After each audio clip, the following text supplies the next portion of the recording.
السلام عليكم. النهارده كنت بعمل مكرونه. جبت المكونات بتاعه المكرونه اللي هي المكرونه والصلصه والبصل وهكذا. بدات ان انا اعمل الخطوات بتاعه المكرونه العاديه، ان انا اسلق المكرونه، اعمل الصلصه بتاعتي واحط المكونات على بعض. طلعت مكرونه، اي نعم كانت معجنه بس اتاكلت. ليه انا قلت المثال ده؟ لان المثال ده هو نفسه اللي بيحصل في البرمجه. يعني ايه هندسه؟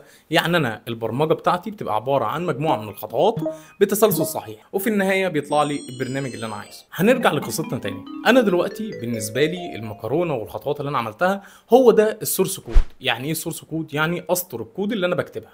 وبالنسبه لي الفرن بتاعي على سبيل المثال هو ده الحاجه اللي انا بكتب الكود بتاعي فيها، او الكود بتاعي بيرن فيها. خلينا نتكلم عن السورس كود بتعمق شويه. السورس كود هو مجموعه اسطر برمجيه بيبقوا مكتوبين باحد لغات البرمجه زي بايثون، سي بلس بلس، سي وهكذا من اللغات. طيب خلينا نرجع شويه نتكلم بتعمق شويه عن لغات البرمجه. لغات البرمجه ما بداتش باللغات اللي احنا عارفينها في الوقت الحالي، لا هي كانت لغه الاله اللي هي الماشين كود اللي هي الزيرو والواحد، ودي اللي اتكتب بيها اول برنامج. بس عشان تقدر تعمل برنامج كبير باللغه دي هتحتاج اسطر كتيره جدا، وعشان كده لجأ العلماء ان هم يعملوا لغه اقرب للبني ادم فيها جمل انجليزيه معروفه، وبدات منها تطور لغات البرمجه لغايه لغات البرمجه اللي احنا عارفينها. ولغات البرمجه عندنا بتنقسم الى نوعين: هاي ليفل ولو ليفل. الهاي ليفل بتبقى قريبه للبني ادم، يعني بتبقى قريبه للغه بتاعتنا، كلمات انجليزيه مفهومه زي لغه بايثون.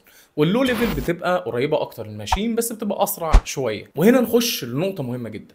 لو انت بتتكلم عربي على سبيل المثال وعندك صديقك بيتكلم انجليزي، انت ما تفهمش انجليزي وهو ما بيفهمش عربي، هنا بتحتاج مين؟ هنا بتحتاج شخص يترجم الجمل بتاعتك ليك ويترجم الجمل بتاعته ليك وهكذا. فانت لو عايز تبعت رساله لصديقك ويفهمها، فانت محتاج في الحاله دي يا مترجم يا اداه تحول الرساله من اللغه بتاعتك للغه بتاعت صديقك عشان يقدر يفهمها. ده نفس الكلام اللي بيحصل في البرنامج بتاعك. انت دلوقتي بتكتب بلغه برمجه زي بايثون، سي بلس بلس وهكذا من اللغات.